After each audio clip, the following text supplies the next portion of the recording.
My flight was delayed by over an hour due to what the airline described as a minor technical issue. I have an aversion to flying anyway, so this didn't do much to boost my confidence. At any rate, it was a pleasant surprise to me that we, after an unusually bumpy flight, landed safely. With a sigh of relief, I walked out of the terminal building on a hot Florida afternoon and eventually got into the large air-conditioned limousine that was waiting for me. Although the thought of having to make the return trip in just a day or two was twirling somewhere in the back of my mind, I had more important things on my mind at the moment. I was once again very nervous as I climbed out of the car outside the hotel.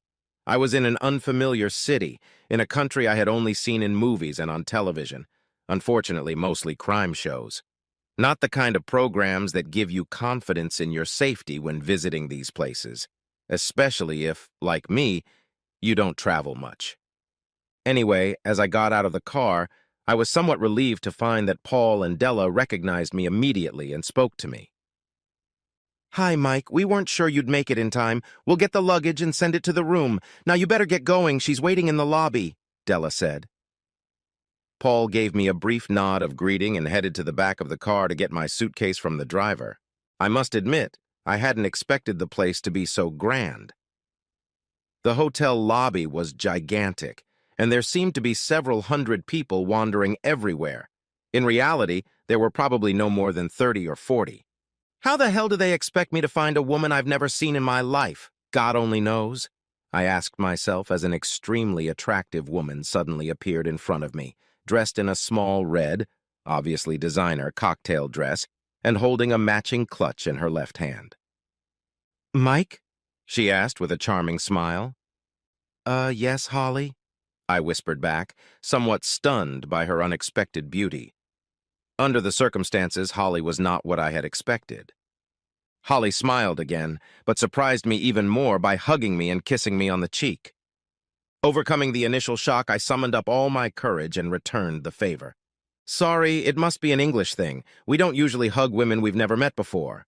By then, though, Holly and I had been emailing each other for months and talking to each other on the phone more than once in preparation for this little encounter. I really didn't know what to expect. "Did you have a good flight?" she asked. "No, Holly, I don't need any more flights," I replied, then explained. "A few years ago, I was involved in a very rough landing. In fact, it wasn't far from a crash. The airplane made a real mess, but I think the local scrap metal dealers were pleased. At any rate, it kind of shattered my confidence in air transportation. Had I known that such a beautiful lady would meet me here and I'd be lucky enough to spend an entire evening with her, then maybe the flight wouldn't have been so bad." "Thank you. I'm very flattered that such a handsome gentleman would pay me such a compliment." "It's not flattery, Holly. In fact, I find you so beautiful that I have to wonder how we ever got into this situation in the first place. I don't know if it was embarrassment or nervousness that made me sway like that. In retrospect, I usually never talked to a woman or flirted the way I did with Holly for the next 2 hours. Notice, looking back at what I actually said, I have to admit that most of the time I was talking absolute nonsense. My mother always said that beauty is in the eye of the beholder. Maybe some people's eyes don't see what others see, Holly replied. I'm sorry, but I found the last few months very depressing except for our correspondence. Holly smiled. I thought the whole thing would really upset you. Oh, don't think so, Holly. It was only in the beginning. But then I enjoyed our little emails and chats, and it became so necessary that I was really looking forward to it. Honestly, for weeks now, I've been looking forward to coming here and meeting in person. Holly. I looked her over from head to toe. If I'd known how beautiful you were. It's a hell of a surprise. I still don't understand why you chose me. And who better than 34-year-old Mike Crosby, married to Avril? Holly grimaced. For 10 years now. They don't have kids. Rumor has it it's Avril's choice. Mike is a maintenance manager at a hospital near where they live. He hates that job, by the way. God, you're so thorough, I exclaimed. No, not me, Mike, but the people I hire. I have some pictures of you. Holly's face flashed with a questioning expression for a second, and another thing. You look really smart in them. Maybe those pictures are the reason I chose you as my secret lover tonight. She smiled at me and winked slightly. I think you're flattering me, Holly, I replied, smiling. Fortunately, at that moment, we were interrupted by Paul and Della, the couple who had met me outside the hotel, coming over to join us. The boy took the luggage to the room. Mike, now are you both ready for the big show? Paul asked. We always are. How about you, Holly? I asked, throwing the ball in her court. Yeah, I think I'm ready, she replied. I looked somewhat reticent, considering we were going through this whole charade at her insistence. Look, Holly, you know you don't have to do this. Once we get in there, you'll realize there's no turning back. I can even go in there myself if you want. Don't be silly, Mike. That would defeat the purpose of the drill, wouldn't it? Do you really think I came all the way from Montreal to miss out on the fun? Come on, be brave. So, shall we go? Holly said, taking my hand, but then she looked at Paul and asked, Intimate enough? I guess I should have felt awkward, but for some reason I didn't. Come on, guys, married or not, you all know what it feels like when a beautiful woman gets a little closer than she really should. We all have instincts that can, if you let them, take over in circumstances like this. My baser natural instincts definitely took over. Although I was very nervous, I couldn't think of any reason to try to control them. Yeah, come on, guys. You two lovers, you're having a secret date away from your spouses. Make it look right, replied Della in a voice like a movie director. Without my permission, Holly put her left arm around my waist and her right arm around my waist. Then she pressed herself very close to me. Normally, I would have thought close to the point of awkwardness. Yeah, here's the ticket. Go ahead and try it, and don't forget all those gooey eyes. Della giggled. It won't be that hard, I replied, looking at Holly beside me. Hey, watch out, Holly. Looks like our Mike is out here on the hunt, Della commented. Holly didn't answer, or rather couldn't answer, because when I looked down at her, she caught me off guard again and kissed me on the lips. Sorry, Mike, she said, sensing my embarrassment. I should have asked, but I need to make sure my lipstick is convincingly smeared. Holly, when you want to smudge your lipstick, don't ask. Maybe I should apply for a full-time job as a lipstick smudger, I said, and kissed her. Yeah, well, it's not every day you get a chance to kiss a woman as beautiful as Holly. Married or not, I'm only human. Sorry to interrupt you guys, but are we doing this or not? Because if you want, we can skip right to the bedroom scene. Della laughed. Maybe later on, Holly whispered to me, giggling, before tugging lightly on my waist and dragging me in the direction of the hotel lobby.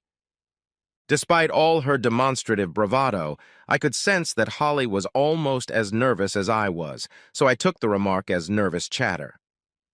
Entering the living room was a bit of a disappointment, really.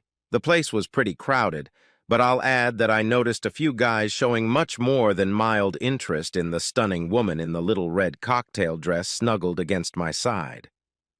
Not that I could blame them. I was having a hell of a hard time not looking at the incredible cleavage Holly was showing off in that dress. I think I strutted around looking as important as the cat that ate the canary. It had been a long time since I had been so proud of the woman I was escorting. Paul and Della took the lead and we followed them to a table against the wall.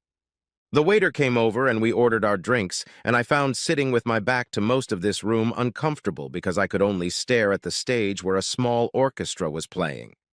I actually wanted to scrutinize everyone in the place, but that might give the game away. Our drinks arrived and the four of us made small talk, mostly about my delayed flight. This isn't good. I think we're going to have to up the ante, Paul said. Didn't they see us? Holly asked. Too immersed in themselves. I don't think they've said a word to the others since we came in. Go on, you two. Mind your own business. I held out my hand and Holly took it as we both stood up. I have to warn you, Holly, that I'm not Gene Kelly. I warned her. I'm sure you can handle it, love, Holly replied with a grin. Love? I asked. But that's what you're supposed to be tonight, isn't it? Oh, yes. It's a damn shame we have to play these silly games, isn't it?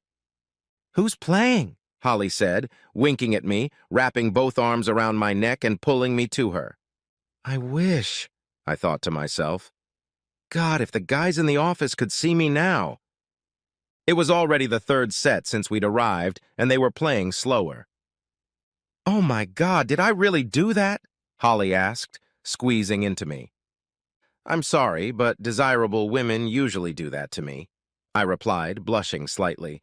I can't say we actually danced, literally. We just swayed in the same spot, slowly twirling around. I have to say it was one of the most enjoyable dances I've had in years. Suddenly, another couple pushed us slightly. You've been spotted, Paul whispered. Be careful. You might look the wrong way. Concentrate on the dance. I looked at Holly again, who was smiling charmingly back at me.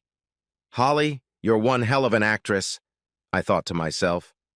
You know, I hope the balloon doesn't go up too soon. I like that, I told her. I can feel it, love, she said with a cheeky grin and then pressed herself even tighter against me. I wonder, Holly, if you have sadistic tendencies, I remarked, smiling. I like to tease, Mike. This evening was the best joke I could think of. I don't know what expression appeared on my face, but it made Holly laugh out loud. I only wished I really was the person she was really teasing, but I knew the good Lord could never look at me so favorably. Oh, don't look so dejected, Mike. After all, you don't have to rush back to the UK, do you? We can always take a few days to enjoy the Florida sunshine.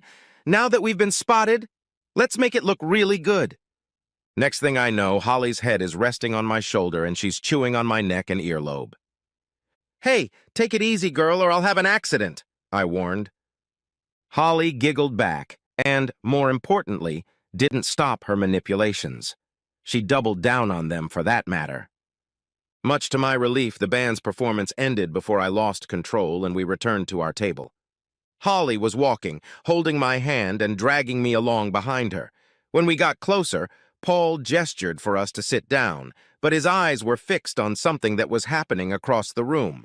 That's right. He's on his way. When he comes over, you can stand there and argue with him, but don't raise your hand at him, Mike.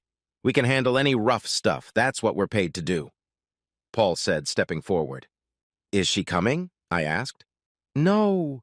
You know, I don't think she realized it was you. That's if she saw you at all. She was standing with her back to the dance floor. But she's watching intently now, so she'll probably spot you as soon as you stand up and turn around.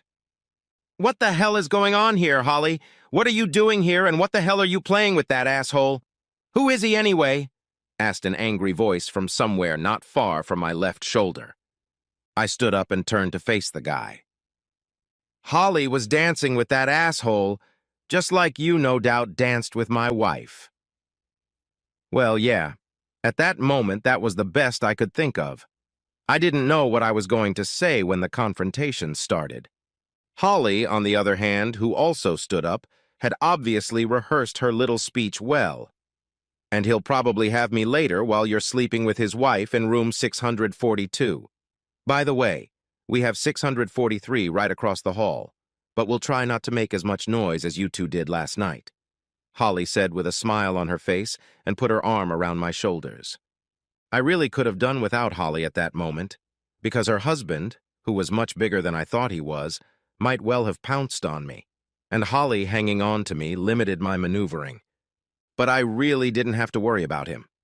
Avril's appearance on stage, I suppose after she'd spotted me as soon as I stood up, was much more, exciting.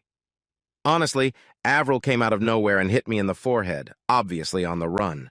Effectively knocking Holly's husband off his feet, she pushed him out of the way. In a way, it was convenient because it took away some of Avril's momentum. Holly's husband lay down on some poor woman's lap before he fell to the floor. Notice I didn't see this. I was lying on the floor myself, looking at my very angry wife. I think the fall to the floor shook Avril up a bit, as it did me. Anyway, she ended up lying on top of me, looking me in the face. "What the hell were you doing with that slut?" she asked demandingly.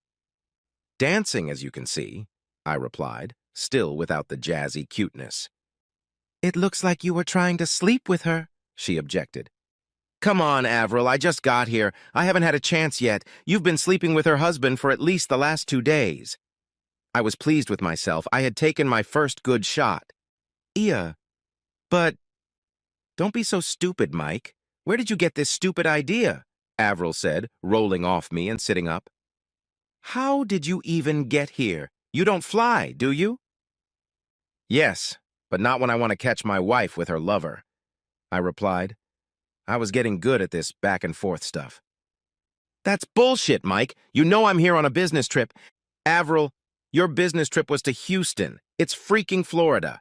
You and your company have no business being here in Miami. You had a meeting in Houston, and then you flew here, and you've spent the last 2 nights horizontal tangoing with that creep in room 643. 642, lover. 643 is our room. Holly's voice corrected me from somewhere. Yes, sorry. Room 642. Do you want to see the tapes, Avril? I asked. I had no idea if Holly had any tapes from this trip, but I knew that she had many from their previous dates. I figured Avril wouldn't really want to see them. Avril just sat on the floor and looked at me. I have to admit that this was the first time I had ever seen this woman speechless. No, not like that. I remember the first time I slept with her before we were even married. By the time I was done with her, she was lying there, speechless. I always thought I'd shaken all the chatter out of her. Well, it wasn't a disappointment to her. She came back for more the next night and eventually married me. What a shame. Suddenly, someone's hands helped us to our feet, and the next thing I really realized, besides Holly's arm around my waist again, was Paul saying, "Morgan Ardent, you're served." And he handed Holly's rather disheveled husband an envelope. I wonder what I missed that made Morgan so disheveled.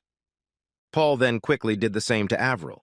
Although our British divorce petitions don't really have to be presented as formally as the Yanks do, I could send them by registered mail, I guess.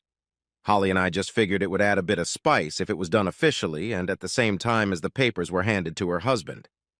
The 2 guys who followed the 2 lovers along with the rest of the company were then handed the papers. Holly took care of everything. Avril and Morgan worked for an American company, so we both sued her in the American courts for turning a blind eye to what was going on with the couple. Their bosses, who were served papers, had their girlfriends too, so I think the bloody company must have turned a blind eye to everything. Eventually, Paul filed a lawsuit against Morgan Ardent for alienation of affection, which Holly's lawyers filed precisely in the American courts on my behalf. It had been years since anyone had successfully done such a thing in the UK. It ended as abruptly as it began. I really have no idea where or when Avril disappeared. Holly said she was led away in tears by one of her boss's girlfriends, but I didn't see her leave. I did, however, see Holly's husband being led away by 2 guys. Notice, not before he threw me a look that I thought should have turned me to stone. "So what now?" I asked Holly. "We're dancing," she responded with a smile and dragged me to the dance floor again. The rest of the evening turned into a bit of a party. I have no idea at what time the party ended. I'm afraid I had too much to drink myself. But I do remember a conversation we overheard in the elevator. One of the hotel staff was telling a couple how lucky they were because the hotel was full. But for some reason, the couple in 642 had suddenly checked out. The housekeeping staff was still in room 642 when Holly, Paul, Della, and I entered room 643. "Too bad. It takes away from the rest of the fun of the evening," Holly said. "I couldn't wait to see their faces when we walked out of that room together in the morning." "Maybe it's not such a bad thing. It might give their lawyers leverage in court," Paul commented. "Paul, I have enough information on what these 2 have been doing for the last 6 months to get 2 divorces. Besides, I have the prenup that my father insisted on. He never thought much of Morgan." "Yeah, but what about Mike? They don't have prenuptial agreements in the UK?" "I'm still screwed, Paul. My lawyer thinks it's going to be 50-50. The only light in the sky is that Avril makes more money than me." I said, "Yeah, I think heads are about to fly in this company, and Morgan and Avril will be first on the list. My uncle is a major shareholder, and he's already on the case," Holly informed us. "I had a hard time slowing him down, or we would have missed out on today's fun." "There wasn't really that much going on. Not a lot of fireworks. Quite an expense on your part, Holly, for something that could have been done at home," I said, voicing my thoughts. "Ah, Mike, the look on Morgan's face when you said he slept with your wife was classic. He had no idea who you were," Did I say that? No, not in those words. You're too much of a gentleman. But I did, and the look on Morgan's face when he realized he hadn't caught me, I had, or rather we had caught them, was something special. And then Avril burst through like a defender at the finish line. The funniest thing I've seen in a long time, Holly said, and laughed out loud. God knows how long we chatted about nothing in particular, but eventually made it to bed. Oh, I better remind you that room 643 was a suite. I had one bedroom, and Holly had the other. When we went to bed, Paul and Della were sitting in the living room. When we got up in the morning, they were sitting there. Apparently, Paul was a court officer. I have no idea what that means. But I realized that the American courts would take his words almost as gospel, meaning he could swear that Holly and I didn't spend the night in the same bed. So, Mike, what's your plan now? Holly asked me at breakfast. I'm not sure. I'm going home to lick my wounds, I answered. Well, the lovers are gone. Why don't you and I fly to Vegas for a few days before you come home? That's a good idea, Holly, but I'm going back to the UK. I'm sorry, but adding another flight to Las Vegas is not my idea of a good time. Holly sat there, quite obviously thinking for a few moments. Flying upsets you that much, doesn't it? Okay, alternative idea. A close friend of mine has a house in the Bahamas. Why don't we go there for a few days? Don't worry. We can go by boat and you won't even have to risk me driving. I had to think about it, but not for very long. After crossing the Atlantic, it would have been silly to fly straight to the UK, considering I had almost 2 weeks of summer vacation left. I had to get back home because there was bound to be a real old ding-dong. The house was already on the market, and I'd converted everything to cash so she wouldn't empty all the joint accounts.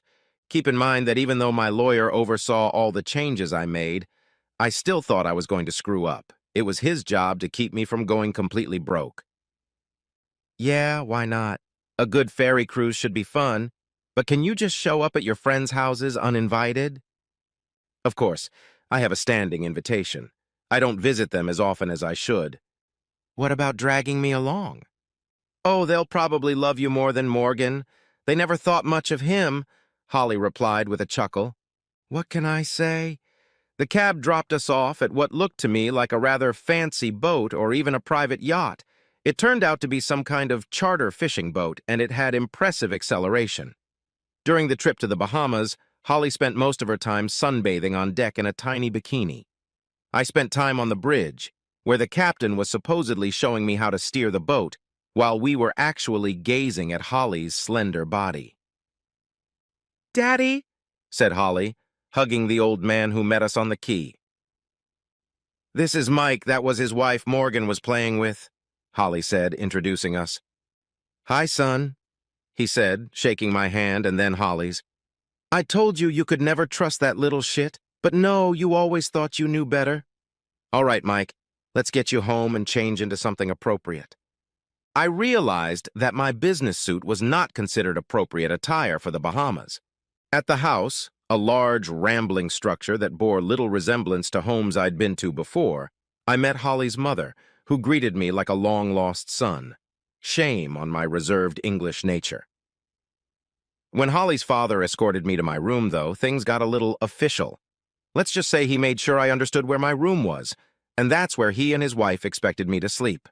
You get the idea. The next 4 days were really enjoyable.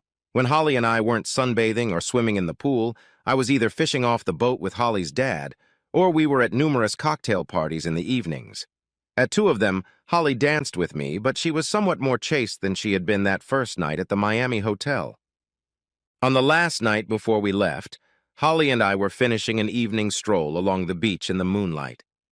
We weren't in each other's arms, but she was holding my hand.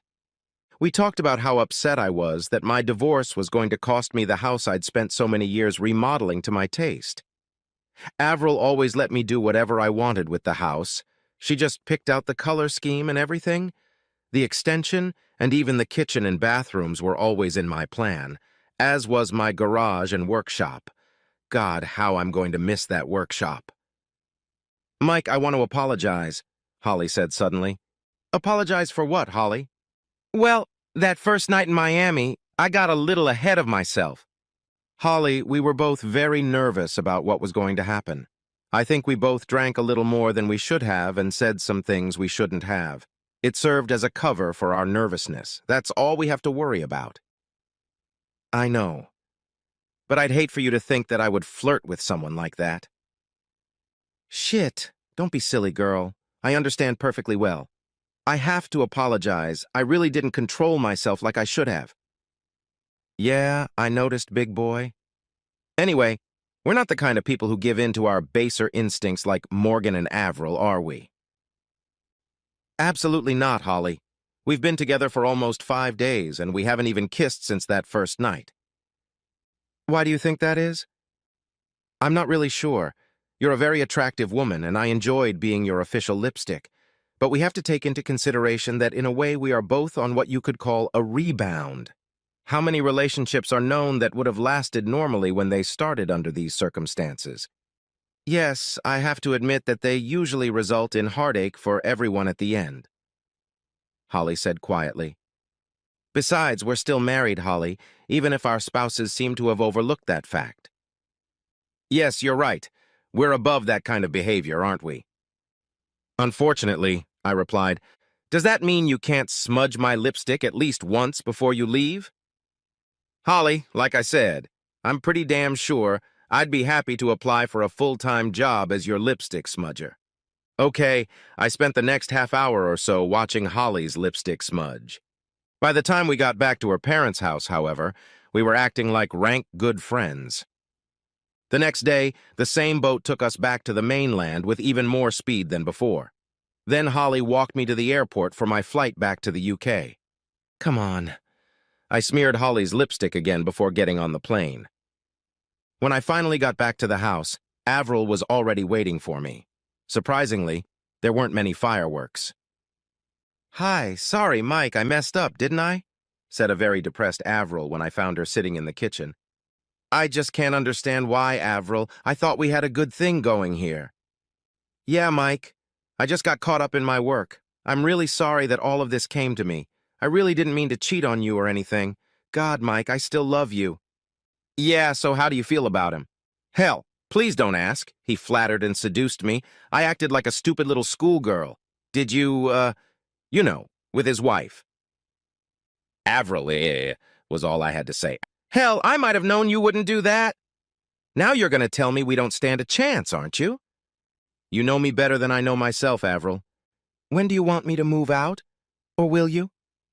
Provided you don't bring any of your lovers here, Avril, we can both live here until the house is sold. That will give us both time to find some decent accommodation. And the divorce? I'm willing to change the grounds to irreconcilable differences, provided we can come to an amicable agreement on finances. That should get us a quick divorce. Take the papers and show me where to sign, Mike. I messed up, so I won't give you any more trouble, Avril said humbly. That's how it really was. The divorce went through within a few months. It didn't take long to sell the house. It had been on the market for less than 2 months when a real estate agent came along and bought it on behalf of his client. Strange guy never struck me as a real estate agent. At any rate, we never even saw the buyers or knew their names. After much negotiation, he even bought almost all the furniture. I was moving into rented furnished accommodation, and Avril, having been fired by her employer, suddenly found herself being hunted by another American company. She left England for California before the divorce was even finalized. I don't know, maybe 2 months later I got a call from the agent of the people who bought our house. It seems my client is having some trouble controlling the central heating system, Mr. Crosby. We were wondering if you could kindly pop in to see them this evening and explain how to do it, he asked. I don't see why they would have any problems. It's a pretty standard system. But then again, that damn electronic timer is a bit of a crapshoot to get your head around. Yeah, tell them I'll stop by tonight on my way home from work and see if there's anything I can do to help. By the way, what are their names? I asked. Thank you, Mr. Crosby. I'll tell them to expect you around 7:30. Goodbye, he replied, and the connection went dead. That's strange. I remember thinking, how the hell did he know I was getting there at 7:30? That was the time I always came home from work when I lived there, and the bastard hung up on me without giving me his name. The garden looked pretty much the same when I turned into the driveway. That's if you ignore the little sign proudly informing everyone that the new homeowner was using some local gardening company to mow the lawns, etc. There were no cars in the driveway, so I parked in my old spot. With a heavy heart, I walked to the front door and pressed the bell button. It's very strange, you know, coming back to the house you used to live in and finding that you have to ring the doorbell instead of just putting the key in the lock and walking in. "Who is it?" came from behind the closed door. "Mike Crosby," I shouted back. "I came in to explain the heating system." I could hear all the locks and deadbolts I had installed on that door with my own hands being pushed back and opened. Most of them were for when we went to bed or left the house empty. I never expected anyone to use them all the time. Finally, the door opened, and a girl of about 18 opened the door and invited me in. "The landlady is waiting in the living room." The girl said it very precisely, as if she had rehearsed the line. Then she giggled and ran into the kitchen. After knocking, I opened the living room door. "I'm Mike Crosby. I believe you're having some trouble with the central heating?"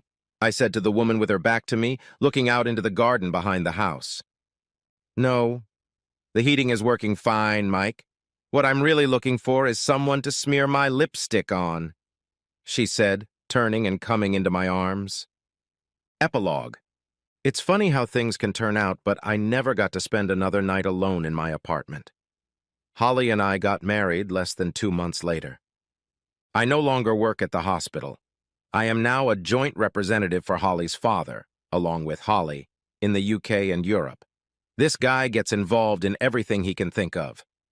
To be honest, I'm a bit of a mess most of the time, although I do pick up a few things from Holly as I go along.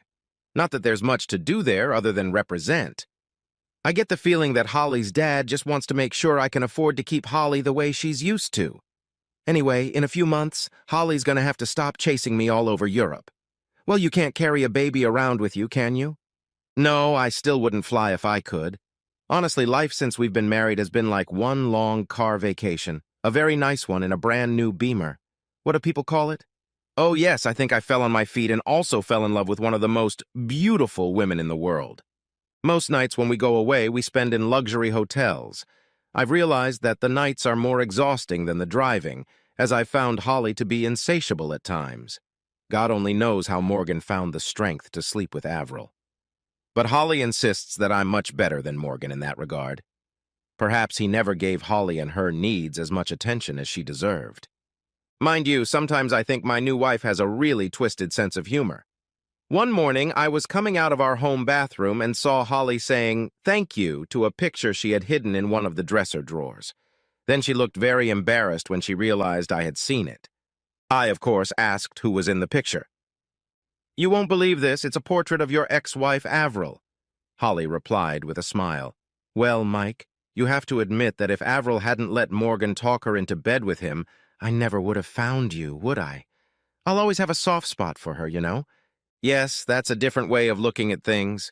I walked over to the dresser and picked up the picture. "Thank you, Avril. I never would have thought that the way you run around me and cheat on me would eventually lead me to such happiness," I said. Then I put the picture back in the drawer and turned my attention back to the woman who really mattered to me. It must have been almost lunchtime when we went out for some fresh air again and went downstairs for breakfast. God, was I really that tired? Life goes on,